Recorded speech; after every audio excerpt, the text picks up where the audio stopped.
بسم الله الرحمن الرحيم والصلاة والسلام على سيدنا محمد وعلى آله وصحبه الطيبين الطاهرين. أما بعد، السلام عليكم ورحمة الله وبركاته. هذه هي المحاضرة الثالثة بإذن الله بعنوان حروف الجر وكذلك عبارات حروف الجر. بإذن الله سوف نتعرف على كيفية استخدام حروف الجر وما هو الفرق ما بين حروف الجر في الاستخدام من واحدة إلى الأخرى. هذا ما سوف نراه إن شاء الله في هذا الفيديو.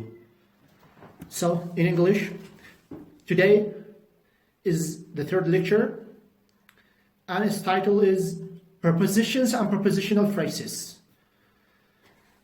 The introduction, actually a preposition is a word like in, on, for, of, between, among, and so on and so forth. It can also be more than one word, like out of, in front of, and so on and so forth. It comes usually before a noun phrase, for example, at 10 o'clock, with a pen, by car, by pass. All these will be explained later on. Second, a prepositional phrase is like on the table, at home, at an office, at work, etc. Third, there are also many idiomatic combinations where a particular preposition follows a verb, adjective, or a noun, like depend on, believe in, wait for, look after, look out, afraid of, focus on, etc., etc. Okay, these are the three rules, three common rules. There are some other rules, but they are the most common rules, and we'll see how they can be explained. Here in the third slide, we have at, on, in. If we take a look at the circles here, we have in the biggest circle and on in the smaller one and at in the smallest one. Okay, so what?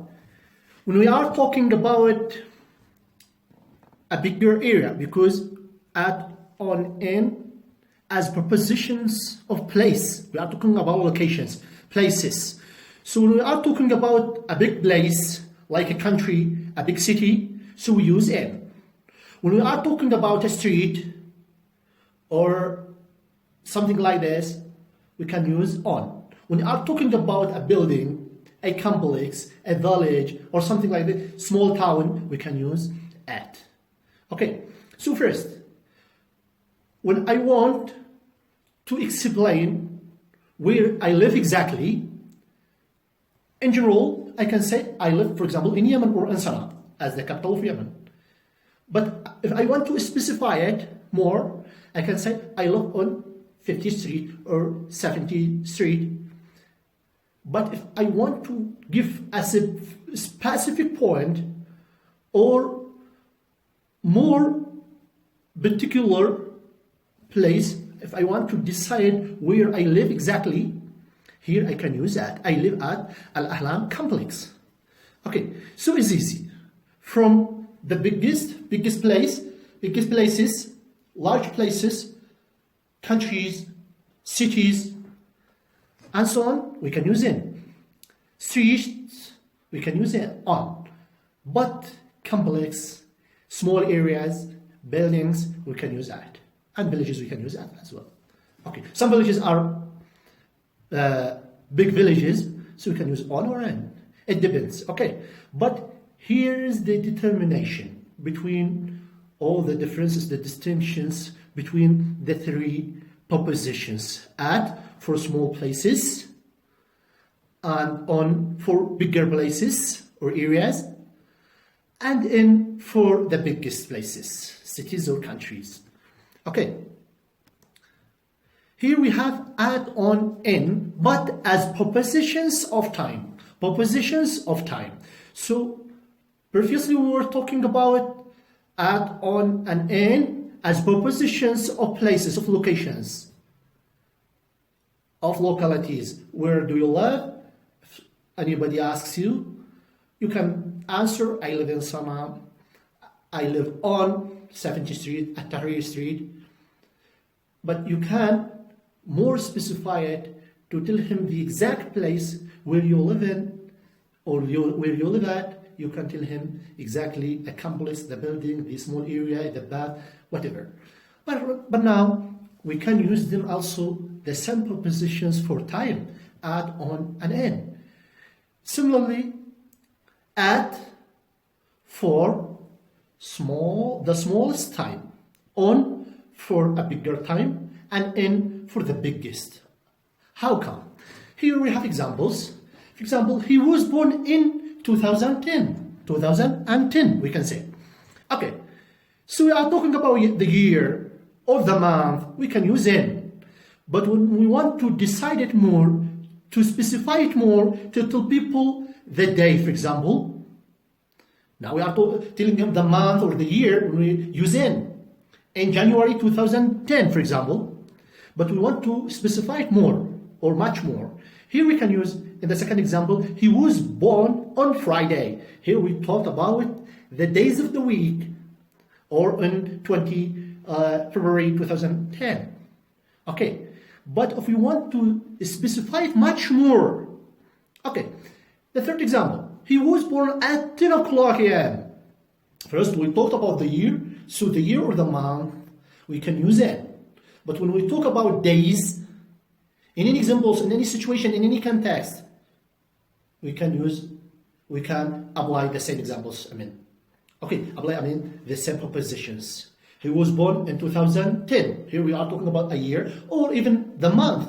We can use the same proposition. But when we are talking about the day, here we are talking about something smaller or something more particular. So here we are using for the days of the week on.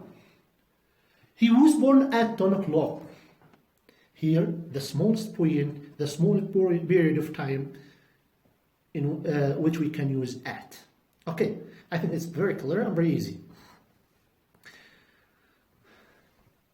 We have in and on plus two prepositions, but these are used as prepositions of action or movement. Prepositions of movement. Here we have examples. The man goes into the supermarket, and the other example, the man goes in the supermarket. What is the difference? Actually, the difference remains in the action, in the movement. When we say in the first example, the man goes into the supermarket, here we are talking that the man is walking inside the supermarket. But the second example, the man goes in the supermarket, we are saying that the man is inside the supermarket, but we are not talking about the action, his movement, whether he is walking or not. The last two examples, she climbs onto the horse. Okay, she climbs onto the horse. So here, she can ride a horse and you use the horse for transportation, as transportation means. Okay, but when we say she climbs on the horse, only maybe she is climbing, but the horse is standing. It is not running, but she is climbing onto the horse. It means maybe the horse is running also, and she is on the horse and running to somewhere.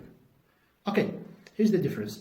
Very simple, and two, you can take it for granted or keep it in mind that two, when it is added to in or on, it means the action or the movement only. Okay. Here we have by, on, and in as prepositions of transportations. Oh, great.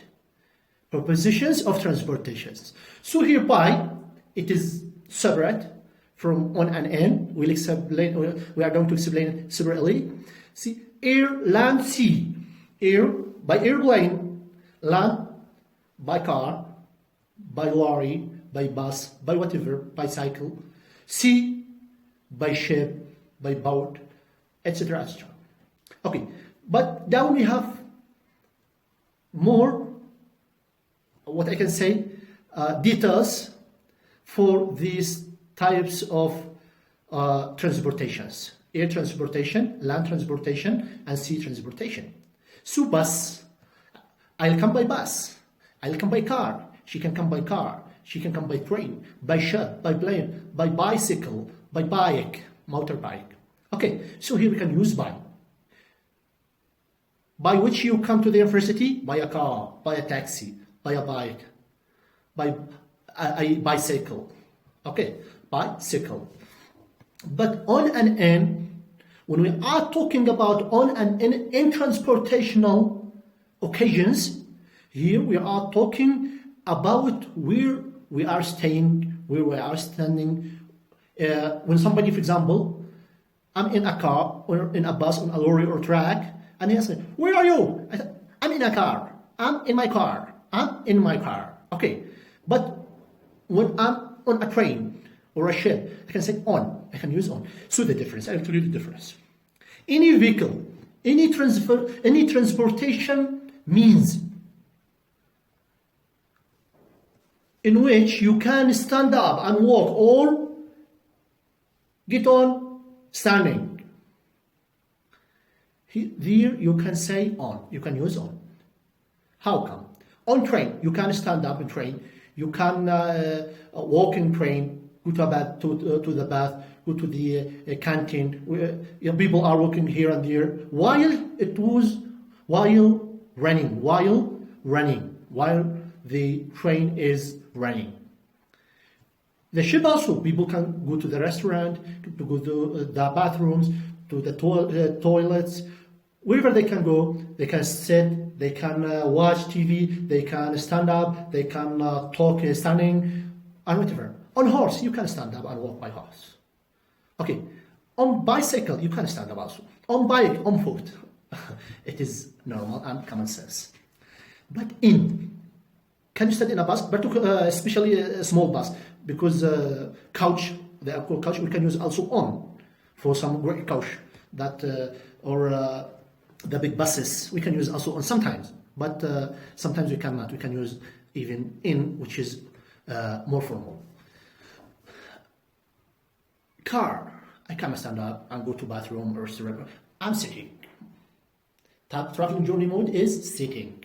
Lorry, truck, also the same. Okay. Also, I want to remind you something, that when you use by any vehicle, it means what? We don't need to use any article after by. So we can say by car, by bus, by train, by sea, by ship, by plane, by airplane, whatever. So needless to say, by a car or by a bus or something like this. Okay. But on or in, you can say in the bus or on the train. Okay, clear. Another usage for by, but with. By and with. First column is talking about by. So after by, take it as a rule. After by, we often have a verb with ing. For example, I learn English by watching Engvid. Engvid means English videos. Okay, so we are talking about when somebody asks you, how do you learn English? You can say, I learn English by watching English videos, by watching YouTube, by watching movies, whatever. This is the first rule. Okay, there has been a verb after by, and the verb must have ing. Okay, then the noun. The second rule, we use by also for communication and transportation. There are some more exceptions, but they are the most common exceptions also. Communication and transportation. You can say, I will contact you by email. I will contact you by text, writing, typing. This is for communication. And I want to remind you of something, that also in cell phone applications, mobile applications, for example, WhatsApp, Facebook, and all these things, also email, we can use on. How come? Now I'm saying I will contact you by email. So the means that I will contact you by is email. Okay. But when I want to tell you that the letter or the message or the photos, some photos maybe we take selfie together and I want to send it to you. And I want to tell you the means that in which I will send this photos or images by, I can say on. Okay, we are telling about the action, for example, as we said, photos or letter or message. I can say, I will contact you on email. So it means what? I will send the photos on email. I will send them on WhatsApp. I will contact you on phone. Okay. هنا بالعربي عندما نتكلم عن الوسيلة التي سوف نتواصل بها نستخدم باي في الكوميونيكيشن، وعندما نتكلم عن ما سوف نرسله خلال هذه الوسيلة نستخدمه. Okay. Clear. I'll contact you by email. I'll send your photos on email. Okay, great. I'll come by bus. Transportation, we have said it, and we have talked over it. Okay, but still we can use it here to be more clear or clearer. With, in the second column, we often use with the following 2 points. First, with body parts. I write with my hand. Okay, I can walk with my legs. I can talk with my tongue.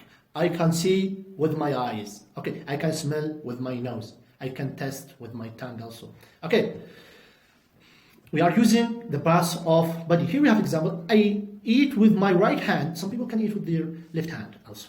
I walk with my legs. But here the second point we can also use with tools and instruments. For example, she cleans the floor with mop, with wiper. Okay, so here when we are using materials, tools, instruments, using them for doing something, here we can use the preposition with. He eats with a spoon or with a fork. He writes with a pen. I write with a marker. Okay. The 8th slide. Here we have 4 prepositions for, since, during, a while. I think most of them we had already taught you, or we had already studied last semester. But for repetition and for distinction, for making a clear distinction between the usage of these prepositions. First, for, as we know, it is for a period of time, but this time is not specific. We are talking in general 3-4 years back. Okay, he has been studying English for 1 year, for 1 year, for 2 years, for 3 years. Okay, even in future, I will be studying for 3 more years. 4, okay. But here's the comparison between for and since. But when we are talking about since, when we want to use since, here we can specify the time, the starting up time period. Okay, for example, he has been studying English since July 2019. So the first example is 1 year, but here we are telling the start up point of time period. Okay, here is only the difference. We can use them even for some other statements, and is particularly since. Since you're happy, you can help me, or since you're happy, come and enjoy with me playing football. You can use since also in these situations, but here for timing actually. During and while.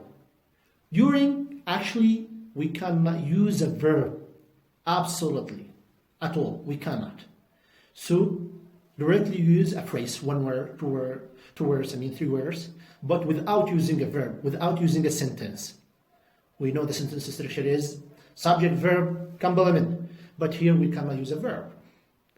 Then we put comma and we complete a sentence.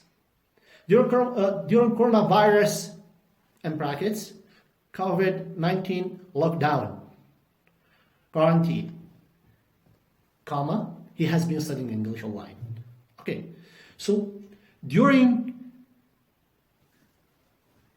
reading, he was pressing the buttons of the computer during reading. Okay, during reading, my friend was waiting for me. During my travel, I was watching the TV, and so on and so forth. Okay, But while is the opposite. It is compulsory to distinguish between these two propositions that after while we have to use a verb. And most of the time, or most time, we use in past or present continuous.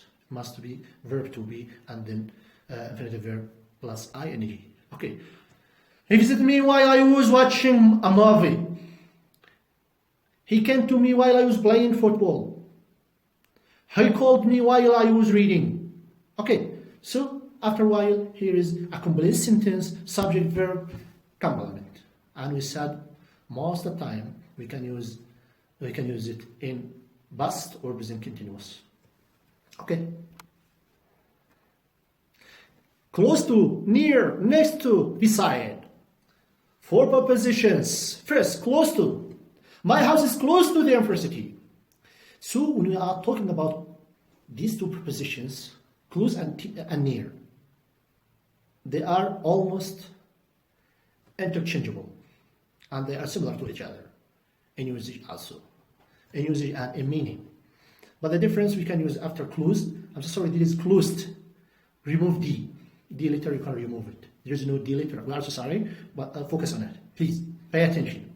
There is no D letter, and here we are telling you that it is only close, as it is in the headline or in the bold line, close to the university. So the space, the distance between, for example, which is in the right hand, my home, for example, and in the left hand is the university. So it is close to the university. It is not so far. Okay, it is not far away. It is close to the university. But near also, it is the same space, the same distance between the university and my home. My house is near the university, but without using the preposition to. Okay. Here, next to and beside. Here is the difference. The 4 are the same, with the same meaning. باللغة العربية قريبا من أو قريبا لا. لكن هنا الفرق عندما نتكلم على close to near معناته أن هناك فرق مسافة لكن ليست بتلك البعيدة. أما next to beside معناته أنه جنبا إلى جنب. Okay. So here next to side by side, as we said. My house is next to the university. So if we look at the symbols down, we have there's in the right hand my home next to the or beside the university. Beside also with the same meaning. So near and close to are with the same meaning. They can be interchangeable. Next to and beside, on the other hand, can be interchangeable as well. Both next to and beside with the same meaning. Close to and near with the same meaning. So here the example, beside, my house is beside the university. So it means it is next to the university or beside the university. So there is no space or very much distance. Okay. In front of, before, after, behind, opposite. Okay. First, in front of, it means if we look at the symbols, one in front of the other. Okay. One in front of the other. Okay. One standing in front of the other. He used to sit in front of his father. For example, if you are in class and your friend used to sit in front of you, but both of you are looking at the teacher. Okay, the opposite, here opposite is the opposite also. He used to sit opposite his father. So they are face to face. They are face to face. Okay, they are face to face, sitting face to face. This is his father and this is the son. They are sitting face to face. You and your teacher in class, you are sitting opposite each other. Okay, clear.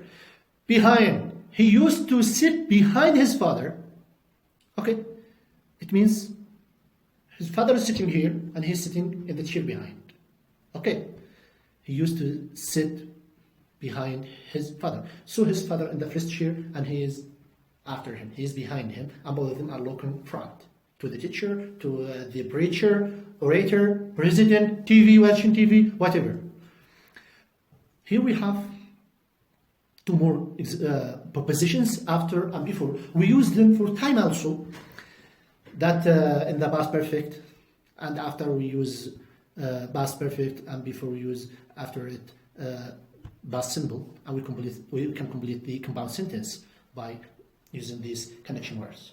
Okay, here we are using them differently. How come? Here when we say he used to sit after his father, both of them are standing up, and his father sits down, and he used to wait till his father sits down, then he can sit down. This is one meaning.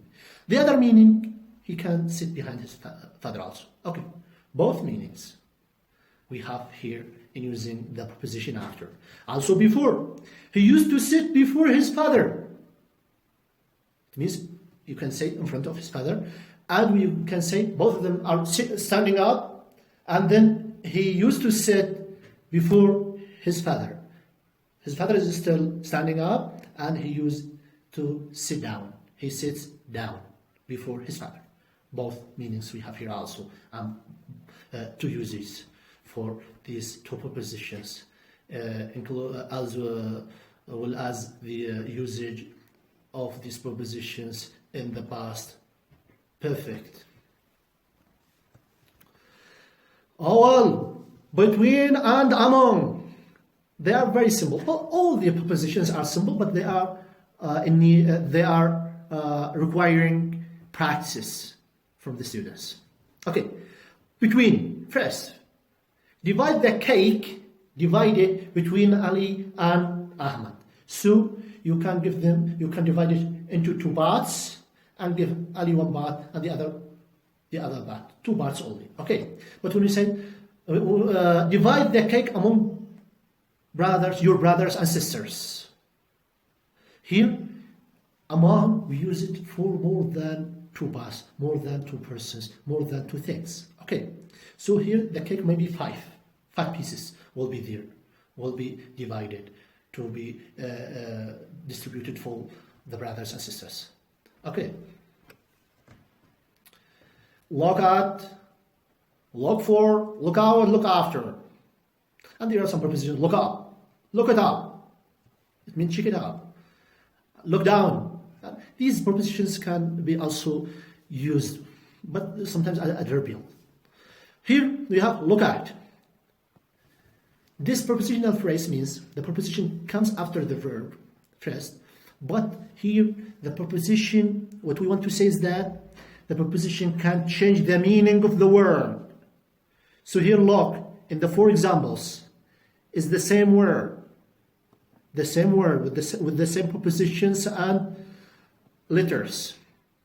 Okay, but when we add at after it, when it is followed by at, here the meaning is changed or is changed.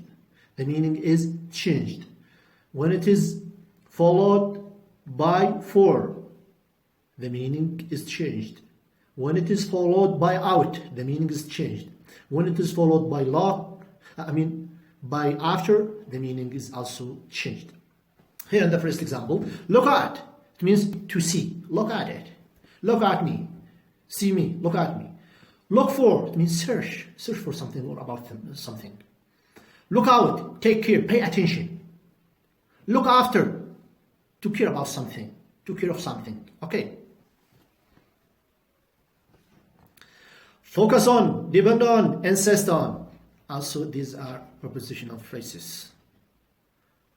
Or sometimes they can call them verbal phrases. But here we are explaining how can the preposition change even the meaning of the verb, or sometimes like this slide, like what this slide is going to explain, the preposition is compulsory to be used after this verb.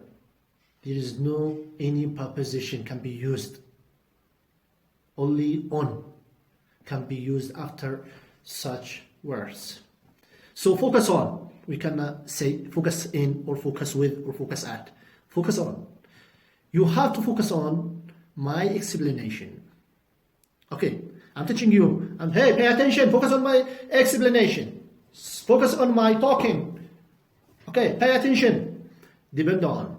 You have to depend on yourself in education. Okay, you cannot say depend in or depend at.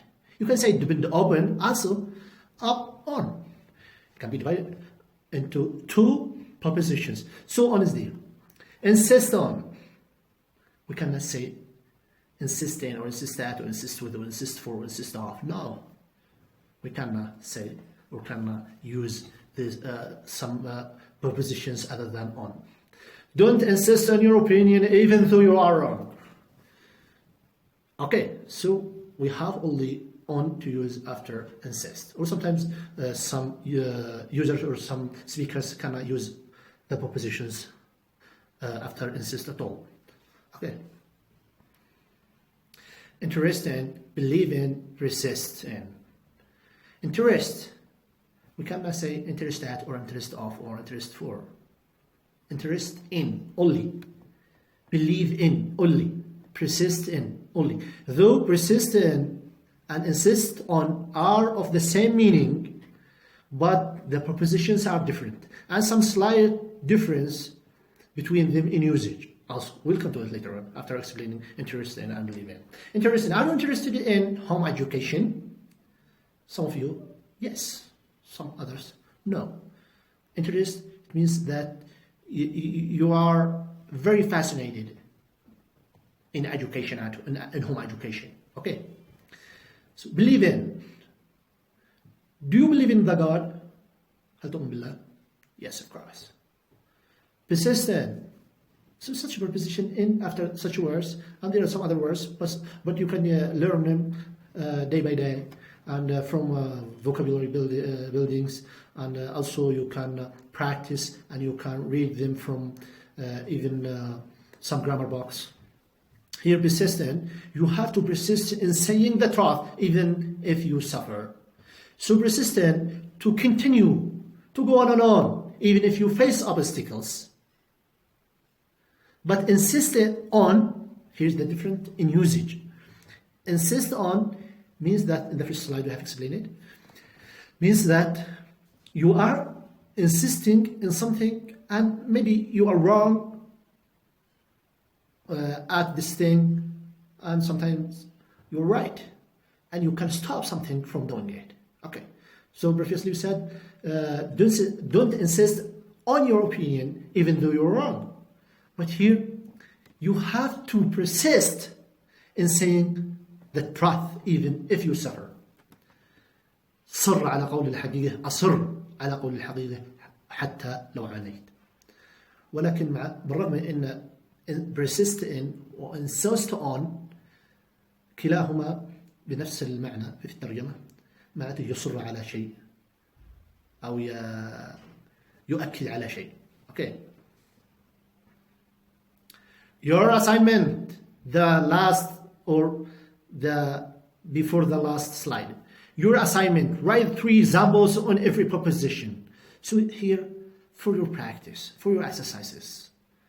If you practice it now, and you write examples, and you try to apply what I have said, here you can reserve them in your mind, you can keep them in your mind, in your memory, they can carve, and they will not be forgotten one day.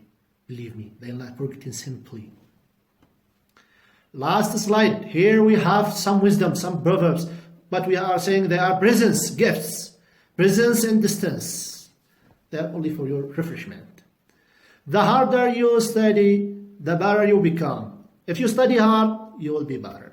One day you will see yourself in the top, in the summit. Okay. To reap well, do well. If you want to harvest something perfect, something great, first work. Work hard, work well, see something perfect. Perfect yourself to be perfect. So if you don't perfect yourself, if you didn't help yourself, nobody will come to help you even for small things or private things, even for education. Perfect yourself to be perfect. Everybody wants to perfect himself. Nobody wants to be more perfect than him. No perfecter actually, perfect is perfect. But we can say, if we can say that. Okay. Good luck and hope you enjoy it. And please repeat it 3 more times for your advantages.